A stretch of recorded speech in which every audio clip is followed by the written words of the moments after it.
တုံမန်းတွေကအရမ်းများပြီးတော့เนาะထိန်းရတဲ့ဒီဒေါ်လာကြီးရဲ့ပေါ်ဒီအတွက်ကနည်းနည်းလေးပဲဖြစ်နေတာပေါ့နော်စစ်ရေးအခြေအနေကိုပို့ပြီးတော့ဦးစားပေးနေရတဲ့အခြေအနေအဲ့တော့အမိုက်တွေကိုအလုံးရှုပ်ခံပြီးတော့ကိုယ့်လက်ထဲထားရတယ်လို့ထိန်းသိမ်းဆောက်ရှောက်ထားရတယ်လို့ဖြစ်နေတာပေါ့အဲ့တော့ဒီဖြစ်ရက်တွေကတော့နော်ဒီဖြစ်ရက်ကိုကြည့်ရမယ်ဆိုရင်တော့ကျွန်တော်တို့တော်လန်ရေးအင်အားစုတွေနောက်ပိုင်းမှာပို့ပြီးတော့တတိထားသင့်တယ်နော်ပို့ပြီးတော့စေတနာလေးလည်းနည်းနည်းလျှော့ရမယ်အနေထားမှာတော့ရှိတယ်ပေါ့နော်ရန်သူကိုတနာလိုက်တာရန်သူကိုကိုယ်စိတ်နဲ့နှိုင်းပြီးတော့ယုံကြည်မှုပေးတာနော်ထင်ကြီးလေးစားမှုတွေ respect တွေနော်ပေးလိုက်တာမျိုးကလည်းကိုတတ်တာနဲ့တူတယ်လို့ပဲပြောရမှာပေါ့ရှင်းရှင်းပြောရရင်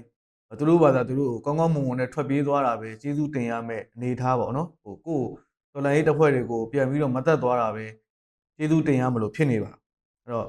လူသားဆန္ဒကတော့ကောင်းပါတယ်ဘာပဲဖြစ်ဖြစ်နော်လူသားဆန်မှုကိုနားလည်တဲ့လူနော်ကောင်းမှုအတွက်လုပ်ပေးထားတဲ့ကိုနားလည်တဲ့လူအတွက်ဆိုရင်တော့လူသားဆန်မှုကနော်ဘာနဲ့မှမလဲနိုင်ဘူးလို့ပဲပြောရမှာဒါပေမဲ့လူသားဆန်မှုကဒီလိုမျိုးမှိုင်းဝနေတဲ့ကောင်တွေနော်လုံးဝကိုပြင်ပြရတဲ့ဗီဇနဲ့ကောင်တွေကိုကြတော့ပေးလိုက်တဲ့အ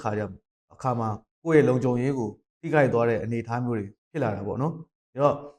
ငွေပွေးကိုခပိုက်ထားတဲ့ပုံစံမျိုးပေါ့နော်အဲ့လိုမျိုးတော့မလုပ်စေချင်တော့ပါဘူး